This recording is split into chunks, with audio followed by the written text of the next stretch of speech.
Good afternoon. It's Tuesday, the 11th of July, 2017. Welcome to UK Column News. I'm your host, Mike Robinson. Joining me today, Patrick Henningsen, once again. Thanks for joining me, Pat. Great to be with you, Mike. Brexit. We're going to get straight on with Brexit because, of course, Theresa May is relaunching her leadership today. Exciting. It's exciting. She's going to make a huge speech, and here's what she's going to say. She's going to say, at this critical time in our history, we can either be timid or we can be bold. So she's hired a new speechwriter. This is good. This is good. She goes on to say, in everything we do, we will act with an unshakable sense of purpose to build the better, fairer Britain that we all want to see. Mm-hmm. Do you think the people of Grenfell Tower would agree with that? Maybe not. Maybe not.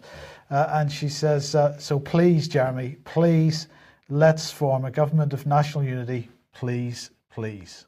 She didn't really say that, did she? No, she didn't. But and she hasn't said any of it yet. But Okay. The first couple of sections are certainly how she's being quoted. So clearly going for a government of national unity. That seems to be the path forward. It is, because she recognises that she's absolutely in trouble. Now, of course, what she's going to do, and I'm not sure whether it's part of this speech or not, is she's going to publish the Great Reform Bill, which is no longer called the Great Reform Bill. It's been rebranded. Repeal Bill. I do apologise. Great Repeal Bill. It's now been rebranded. It's just the Repeal Bill.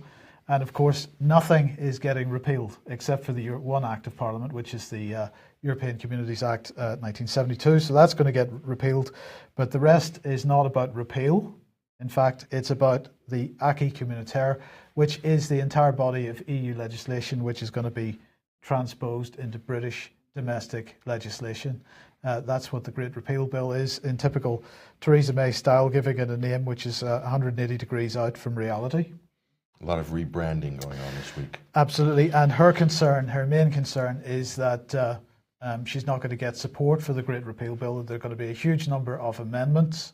And we got a hint this week, I can't remember whose newsletter it was, Patrick, you can remind me, that it's going to get its first reading this week, but not its second reading, perhaps for as much as 6 months. Could second reading doubtfully, maybe not in September, maybe in December. Yeah.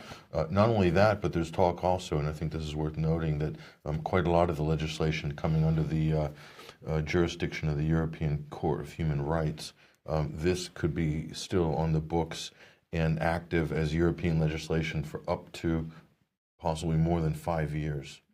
So this is part of the 5-year plan as well that we're looking at, and that's just an indication, Mike, of how long this process could stretch out. Okay, and the point here is that she is extremely uncertain in her position. She's certainly not in a strong and stable position, which is what she was promoting before the general election. And of course, there are the Remainers within her own party that are clearly going to stir up trouble. So many of the mainstream papers today suggesting dirty tricks, dark conspiracies was one quote I saw. So this seems to once again be exactly what we forecast, just chaos around the issue of Brexit and no progress. Amongst the Tory MPs in Parliament, there's already this term, Mike, called Brexit backslider. This is now being used, sort of bandied around in Parliament.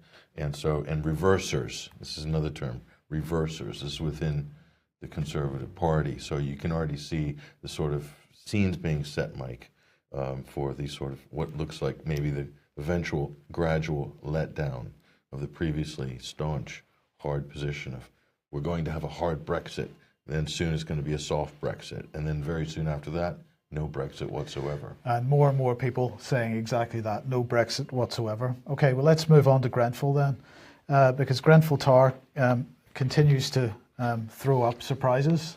And in this case, the police now saying that they have concluded certain investigations and decided that based on those investigations, there were probably maybe 350 people in the tower and not the 500 to 650 that other people had been, and we had suggested 650 based on local comments and also based on other documentation. So their police have confirmed 255 people escaped the blaze. they say that investigations have led them to conclude. This is not a definitive answer, Patrick, still. Investigations have led them to conclude 350 people living in the tower, that 14 of them were not there when the building went up in flames. So they're suggesting that the current estimate of something around 80, again, they're still not prepared to put a definitive figure on it, but something like 80 people is going to be the final death toll. And they're making the statement that those 80 deaths potentially resulted from manslaughter. So this is where they're going with it. But in the meantime, Patrick, I pointed this article out on the Sunday Wire on Sunday evening. This in the Guardian: Grenfell survivors blame mainstream media. How do we overcome mistrust is the headline. This is a spectacular article. It begins with a quote. It says, "If I had my way," said one passionately furious West Londoner recently, "I wouldn't be out here talking. You would be the first person I would be seizing, you, the media." This is Mr. Blagrove, the coordinator of Justice for Grenfell, who was responding to a Sky News colleague of the journalist here, Jason Farrell, who was trying to get him to do an on-camera interview. Blagrove wouldn't do the interview, but his anti-mainstream media tirade was filmed by others nearby instead and posted on social media. Really the question being asked by The Guardian, how do we overcome the mistrust? Now, it seems to me, Patrick, that the first way that the media might overcome the mistrust might be to not just accept the details that are coming from the police and from the government, and perhaps actually try to establish the truth of the situation. And the mainstream media is not doing that yet still. They're just simply regurgitating what they're being told without asking any questions. So it's The Guardian running a story by Afua Hirsch. How can we overcome this mistrust that the public seems to have in us? And if you go back to 2 slides previous and you look at the Grenfell story with the police numbers, police talking about 350 residents in the building, and The Guardian put that in their article, and not just The Guardian, but any of the other mainstream publications. There's no challenge to what government or the police are saying in their statements. In other words, they're just stenographers for the government. This is what the mainstream press have become. They're not challenging that at all. This is like nothing to see here. Let's move along, off to the next, waiting for the next statement, official statement from the police or from the government. And that's not good enough for the press, because that's not what any of the residents are saying. So at least the media has the minimum obligation based on how many residents and what the public mood is on this issue of how many deaths there are. They have the minimum obligation to investigate that, Mike. And they're not doing it. And they're not doing it intentionally, because it isn't like there's a lack of journalists or reporters on the payroll at any of these newspapers. They have plenty of them. They could send one person out to investigate this, and they haven't. So we have the situation where Grenfell Tower's residents were not listened to with regard to the fire safety issue in the run-up to this event. And now that the event has taken place, Grenfell Tower residents and the local community not being listened to when they say that there are more than 80 people have died in this event. And indeed, the fire service personnel and police personnel that have spoken to us and others off the record, they are not being listened to. In fact, they're being censored. And so, what is the statement that's been made here? The statement is, our investigations lead us to believe. This is not a definitive answer. No, this is the biggest domestic story, Mike. The biggest domestic disaster post-World War II, right? And so all of these newspapers, The Guardian, The Independent, the Times, The Mail, The Mirror, The Sun, all of these newspapers, between all of those, we don't have anybody investigating, really seriously investigating the number of deaths. Okay, that's simply not good enough. And in that sense, the Fourth Estate is totally useless if all they're going to do is sit there and wait at the podium, at the steps of the podium, for the official announcement to come, take the notes, put it down, walk away, wait for the next one. It's not good enough. Absolutely. So if mainstream media, journalists and so on are feeling nervous about dealing with local communities, what about death threats and physical abuse and living under police protection for Tory MPs? So death threats. This is in the Telegraph.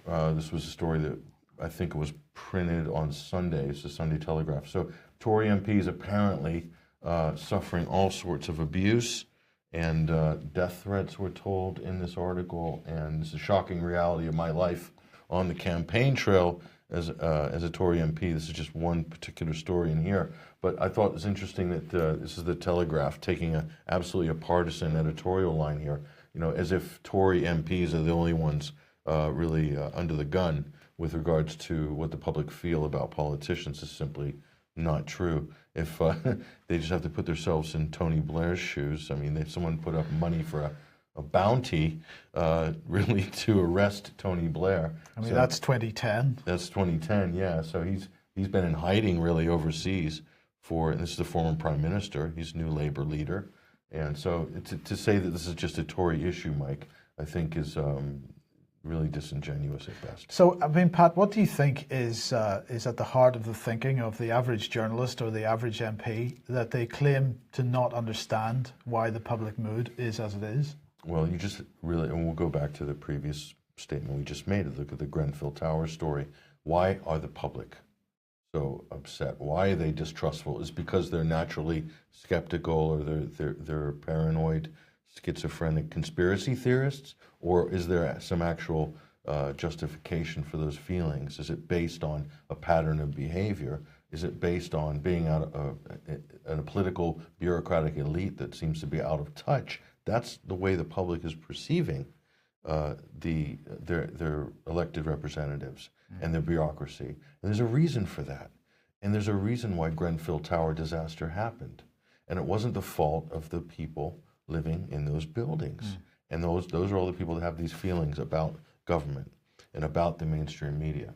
And so what we see is the media, the Telegraph, closing ranks with the political elites, blaming the public for this threat that the media and the politicians feel they have against the public. And one day, Mike, you won't even be able to see your MPs.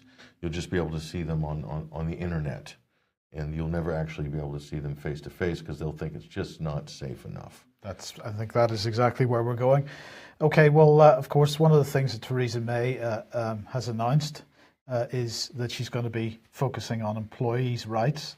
And this was Rebecca Long-Bailey on the Radio 4 Today programme this morning, really commenting on Uber, but more generally on the gig economy as it is. Now, Theresa May has said that she's going to aim for the national minimum wage for people that are employed in this way, sick pay as well, but that this isn't going to be a wholesale removal of 0 hours contracts as such. So, what are your thoughts on this? Well, this is where the press and, invariably where the BBC will ultimately take any of these arguments. We've listened to quite a few of these broadcasts on this very subject over the last week, and it always comes into workers' rights, workers' rights. Well, they'll saying, she says, I won't ride Uber, Rebecca Long-Bailey, because it's not morally acceptable, okay? Look, people get a job with Uber because they want to top up their income, because the price of living in Britain is too high, because their heating bill is ridiculously high, because they need to pay the heating bill of their nan, because it's ridiculously high and the pension is ridiculously low. What the government is doing to pensioners, what the privatized gas companies and utilities by gouging the public, that is immoral. That is the reason why people go and drive for Uber, okay? So if you want to make it a moral argument, let's extend that a little bit further. But let's look at this would be a good argument if it was more intelligible, Mike, because what are we talking about here? Uber has created a system, a framework, a technology whereby people can work when they want to work and make money when they want to make money. And they're doing piecework, okay? It's not by the hour. And taxi drivers know they have to sit in their car, Mike, and they won't get a fare. They're not going to be paid for that time, Okay, so this is a different type of job. So it has nothing to do with workers' rights. In fact, most people that work for Uber are there for a reason. If not, they can work for hundreds of other minicab firms. So, because there really this is a technological argument, or an argument based around technological progress. Okay, we wouldn't be having this argument if someone from Uber didn't invent this proprietary system, okay, which has created a lot of jobs for a lot of people around the planet. Now, if you don't like being tracked or having taxis being automated, that's a more intelligent argument that maybe Rebecca Long Bailey could have about having a taxi system that's not tracking your every move, or that's not automatizing the whole taxi industry. Because let me tell you, there will not be drivers behind the Uber cabs in a few years. They are pushing for driverless cars, and they're already testing it. It's already working in America now. There are driverless cars in America in different pilot cities. So let's get with the times, Rebecca Long Bailey. Let's have the real debate about Uber, because you seem to be pigeonholing it into a left-right socialist argument about workers' rights. It's a much, much bigger discussion, Mike. And the even the broader discussion on jobs itself, it just doesn't cease to amaze me how the government trots out their job statistics every year, and in the United States as well, all these new jobs that are created, and nobody in the mainstream media ever asks what kind of jobs are being created, what is our economy based on, and so everything you say, I totally agree with, but when are we going to start asking where are the productive, high-quality jobs? Well, last year at the Bilderberg meeting, if you looked at the agenda, they talked a lot about the precariat class. This is what people like Peter Thiel are kind of on the cutting edge. One of the founders of Twitter, et cetera, the PayPal, they're on the cutting edge of this precariat class. So they've identified, even Bilderberg, they know where these trends are heading, and they're investing behind these trends, behind the Ubers, behind some of these applications. Deliveroo is another one that'll be bought out by Uber probably within a few years. That'll become absorbed into Uber deliveries probably. But this idea of jobs, it's changing. The whole concept of employment is changing. But you know what? The cost of living just keeps going up. So we're running into, down the line, we're going to have a massive crisis, Mike. Jobs just simply cannot meet the demand of the gouging which is going on by utility companies and every other sort of day-to-day expense, from rent to taxation, and it's just people cannot keep up.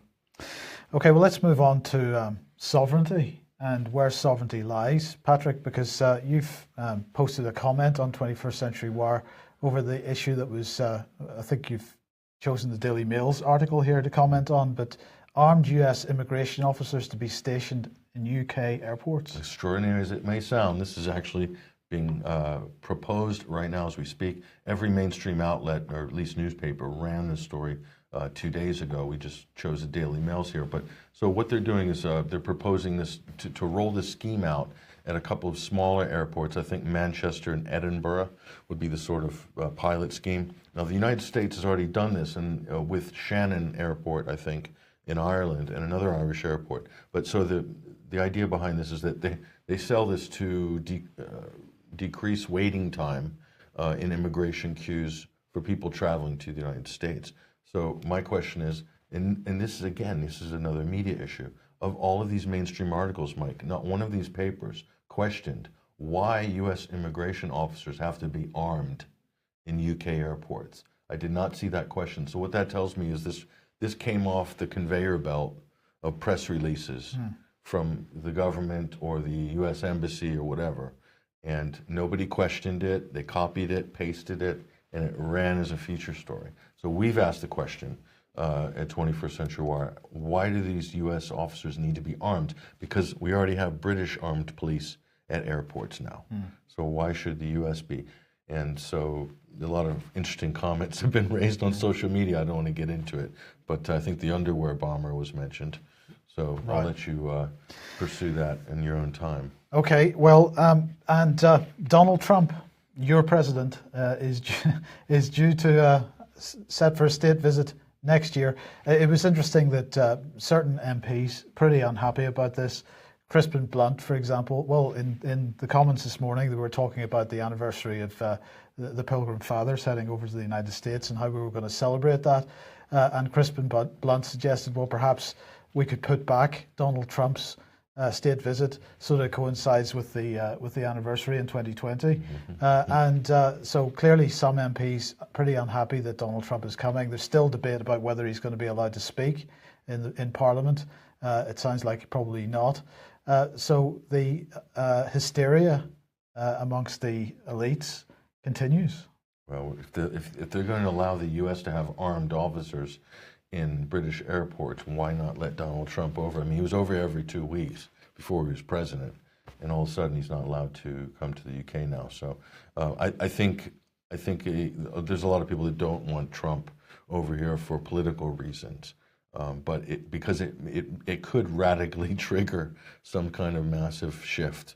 Because everywhere this guy goes, the chessboards, because of the weight, the chessboard seems to distort a little bit. We saw what happened at the G20. Yeah. It completely overshadowed everything else compared to past meetings like that. It was just totally different narrative. It was power politics. It was really about where the real power lies and where the real issues are internationally. Okay, well, as we mentioned last week, last week was the week of Ukrainian conferences, 3 Ukrainian conferences, including one at Chatham House, one sponsored by the Foreign Office. Jens Stoltenberg in Kiev yesterday, 2 days, yesterday and the day before. What was he doing there? Well, apparently he has reaffirmed NATO's strong political and practical support for Ukraine. He said that, or he chaired a meeting of the NATO UK Commission, which was hosted by Poroshenko, the president of Ukraine, and he thanked Ukraine for its many contributions to NATO missions over the past 2 decades. So this is kind of important, Patrick. Mm-hmm. Well, look, the Ukraine is still an issue that is shrouded in disinformation. And the narrative has completely been distorted in terms of what really happened from 2014 onwards. And so we still have politicians that are parroting this kind of fictional history of what happened in February of 2014 and then in the run-up to that and after that. So they're still trying to base policy. This is an amazing move here by Mr. Stoltenberg. He's, well, I don't know, claiming that Russia still has thousands of troops stationed in the Ukraine somehow. Well, exactly. So as you can see there, he's really keen for a sovereign, independent, stable Ukraine. So let's have a look at some of the things he said. He said, we've just discussed the situation in eastern Ukraine. The conflict continues to claim lives. The fighting has killed more than 10,000 people, including almost 3,000 civilians. It's clear that the ceasefire is not holding, and we're concerned by increasing threats against OSCE monitors.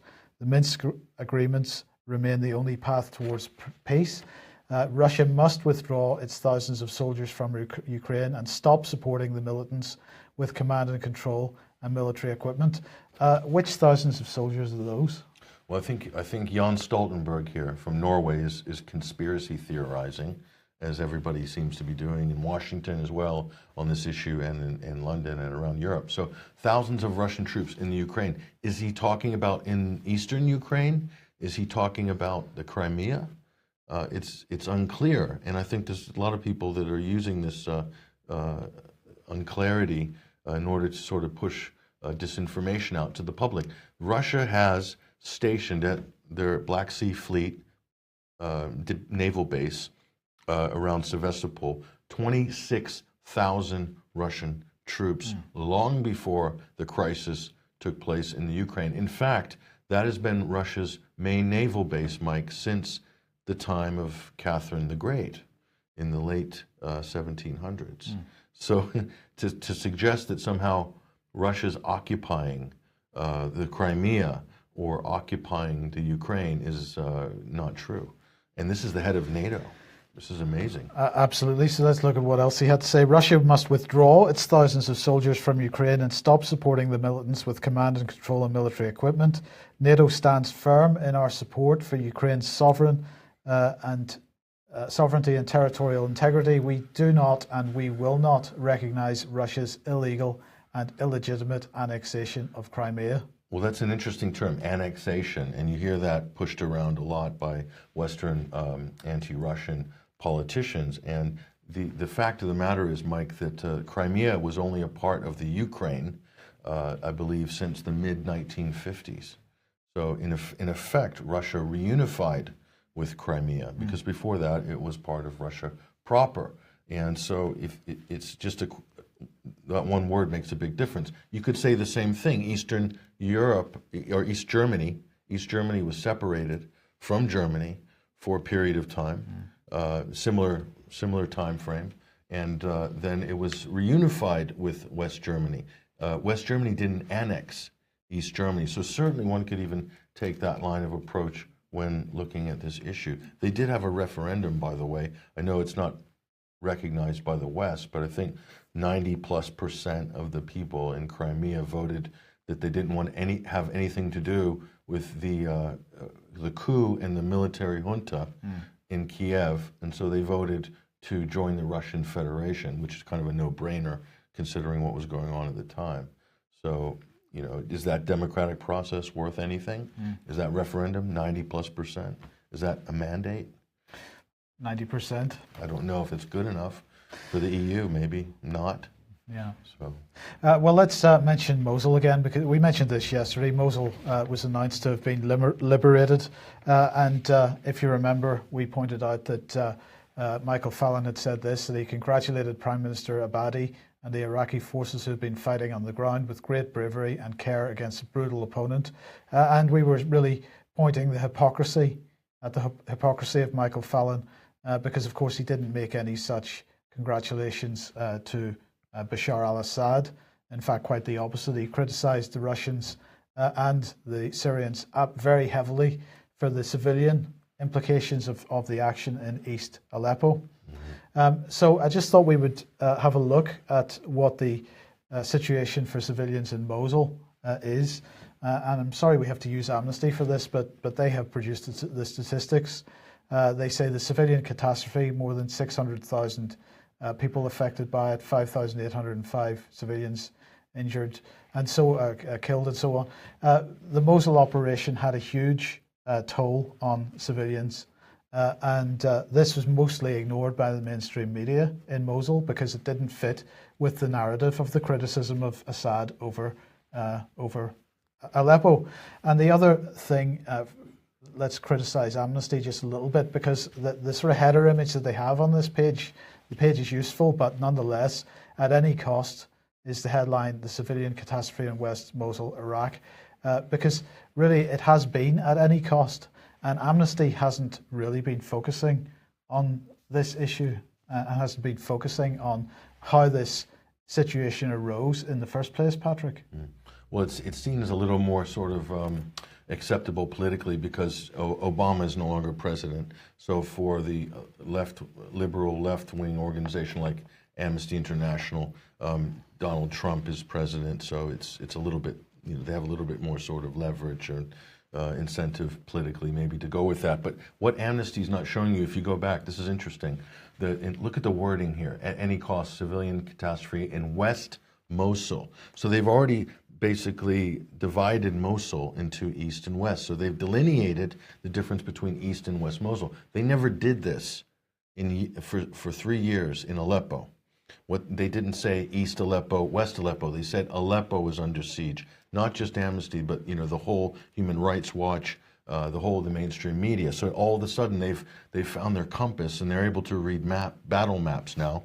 And so they've segregated West and East Mosul. So the militants using the civilians as human shields, ISIS in West Mosul. This is exactly what the terrorists were doing in East Aleppo before that. And so the Amnesty would never separate the militants from the humans as well.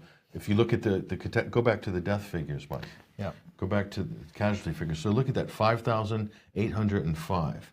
This is civilians may have been killed during this time frame in the retaking of Mosul. Yeah, that was just from February to June this year. From ISIS, right. So, and as a result, we also have, as a result of attacks by Iraqi and U.S.-led coalition forces. Now, I'm going to go out on a limb here, Mike. I'm going to say that the actual numbers, if you discount militants, the actual numbers in Mosul might be worse than Aleppo.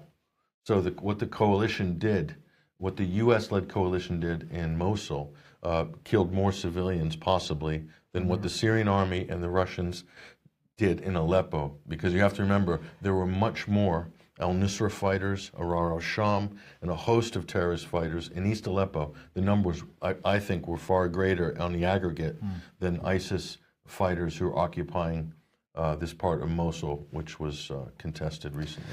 Okay, so Michael Fallon and also Priti Patel not willing to make any concessions with regard to what happened to Aleppo, but the Russians prepared to make a positive comment with regard to Mosul. So the Russian Foreign Ministry issued this statement yesterday evening. They said the capture of Mosul was accomplished thanks to the courage and perseverance of the Iraqi soldiers, the People's Militia and the Kurdish Peshmerga forces. Yet it should be noted that a high price was paid in the offensive to recapture Mosul, and they then went on to talk about the civilian casualty statistics, which aren't so dissimilar from those published by Amnesty, although they don't cite Amnesty as a source. The Foreign Ministry went on to say, Moscow supports the actions by the Iraqi authorities aimed at restoring the country's sovereignty and territorial integrity. We are certain that promoting intra-Iraqi national reconciliation with due account of the interests of all ethnic and religious groups will consolidate the progress in fighting terrorism. So a relatively positive response from the Russians to a conflict that they're not directly involved in. It's just a shame, Patrick, that Britain, the United States, couldn't be of a similar mind with regard to Syria. What's interesting is that Russians will give credit to the Iraqi special forces and the Kurdish Peshmerga, so they're giving credit to the natives, the Russians, whereas if you watch U.S. media over the last 3 weeks, it's all about the U.S. military, it's all about the coalition, and it's just an afterthought, the Iraqis and the Kurds, so they don't really want to give too much credit to the natives. It's all about building up the profile of the U.S. military. That's really what the media in the U.S. has been doing throughout the process of this whole coverage of Mosul. Now, I want to give a heads up once again to Robert Stewart and his website, Fabrication and BBC Panorama's Saving Syria's Children. This, if you remember, was the absolutely seminal documentary in 2013 where the BBC were apparently covering what they were describing as a napalm-like incident where napalm or some other substance similar to that was dropped on a school with children. And it was being... the timing of this was extremely important because it came on the same day that the House of Commons was voting on whether we were going to bomb Syria or not, and many questions to be answered on this documentary. Robert has posted a new article, BBC Panorama team embedded with his Islamic State partner group, and this is quite interesting, Patrick, because what he's saying is that scenes in the 2013 BBC Panorama special Saving Syria's Children reveal that the award-winning team of reporter Ian Pennell and cameraman Darren Conway were embedded with jihadi group Arar al-Sham, which, according to Human Rights Watch, had 3 weeks earlier worked alongside Islamic State and Al-Qaeda affiliate Jabhat al-Nusra as one of the key fundraisers, organisers, planners and executors of an attack that left 190 civilians dead. And he just highlights that within the documentary itself, we see shots like this. So this is the car that was driving Ian Pennell around, and the logo on the bonnet of the car is the logo that was used at the time by Arar al-Sham. Now, we know how these guys are rebranding themselves, so that brand has changed, but that's the logo that was used at the time. What he says is that on the morning of the 26th of August, in order, quotes, to see what medical care is available for children closer to where the fighting is, that the 2 doctors in the documentary were taken. Western journalists have been targeted in Syria, so I have to travel with my own security, he said. The doctors are able to be more low-key and take their own vehicles. So Pennell using his own security. So who was driving him? Well, these guys were driving him. Okay, so this is at the wheel of Pinnell's convoy car in the documentary, and one of the people credited here is a fixer slash translator, Mugira al-Sharif, and on the same day, Sharif posted this photograph to his Instagram account, because they all use social media of various kinds, and the point that Robert's making is that these guys could very well have been involved in that event at Latakia 22 days earlier. We don't know. The abduction of those children from that village. Well, this was attacked. This is 190 civilians killed in that event, and so so many questions continue to get new questions almost on a weekly basis. Robert is providing on this documentary, the BBC refusing to give any further information. And we've got to keep pressure on with it, because this was a key piece of propaganda that the BBC put out in 2013. If they're prepared to do it then, they'll do it at any time. So we've got to get some answers to this. So technically, we could say that did the BBC pay their driver and fixer? I'm sure they did. I don't imagine they did it for free. No. Let's just say maybe they did, but likely, in all likelihood, Mike, they paid the driver and the fixer. They paid those two gentlemen there. So if they're members, or any of them are members of Ahrar al-Sham, that means the BBC handed cash over to a terrorist group, basically. And they could say, well, we didn't know they were a terrorist group at the time. We thought they were moderate rebels. Well, this just speaks to the total ignorance, the general ignorance of the media about the Syrian conflict from day one. This fabricated fantasy that somehow these were moderate rebel groups, and this was all part of the Arab Spring and the revolution and so forth. And so the mainstream media propagated this myth. Okay, so maybe they didn't know, Mike, but it is a fact. Ahrar al-Sham is a violent terrorist group, and I might add, they fall under the control, and this has been proven many times by many journalists and analysts already, that Ahrar al-Sham falls under the control of Jabhat al-Nusra, which is Al-Qaeda in Syria. So that's who the BBC were working with behind the scenes to produce this documentary. You can spin it any way you want, but that's how the facts flesh out. So that's kind of a serious... It's a very serious allegation. Serious thing. So one of many. Certainly it should be looked into, I think. It should be discussed. This film is amazing, Mike, the amount of stuff that it's dredging up. So anybody that wants to find out more about this, if you get onto your search engine of choice and type in Robert Stewart and Saving Syria's Children, and you will find his website. Do have a look at it. There's a huge amount of information there. The BBC have a huge number of questions to answer, and I, for one, would be very keen to see more people asking those questions. Okay, Pat, we'll end on this one. Now, the thing about Syria, of course, is a secular state, and they absolutely have respect for each other's religion and so on. But it looks like perhaps Israel wanting to move more in that direction. Well, no, yeah, it seems that way. So what a lot of people don't know, and this is more or less blacked out of the Western media, is the fact that Israel calls itself the Jewish state. So this is a religious-based state. And most people think, oh, that's an anathema for the 21st century. I mean, we've progressed past all that. But there's two countries in the Middle East, or entities, let's say, and some people might say don't recognize Israel. It's a fact. A lot of people in the Middle East don't recognize Israel as a country. It's a Zionist entity. This is what they would call it if they're from Syria, a lot of people. So Saudi Arabia and Israel are the only two religious states in the region, basically. They have so much in common on that level. So they've run a poll here. Let's go back to that. So over half of Israelis, okay, let me repeat that. Over half of the population of Israel does not want to live in a Jewish state. They would like a separation of church and state, and this population is growing ever more diverse. So you have a radical minority, a radical Zionist minority, basically lording over the majority of the population. And so this is the root of a lot of problems, I think, in Israel. And this could be one of the things, if this is able to change, it could help to pave the way, possibly for those who call themselves Israeli to actually recognize the basic human rights of the native Palestinian population, because most Israelis are not from the Middle East, you see. They or their parents emigrated from Eastern Europe or from the United States or Canada or Australia or anywhere else in the world. So this is potentially an interesting development in Israel. And from a democratic point of view, or a progressive, if you call yourself a progressive, it's a positive development potentially. So it could be interesting. Okay. Thank you for that. We'll leave it there for today. Thank you very much, Patrick, for joining us. Thank you for joining us. We will be back at the same time tomorrow, 1 p.m. as usual. We'll see you then. Bye-bye.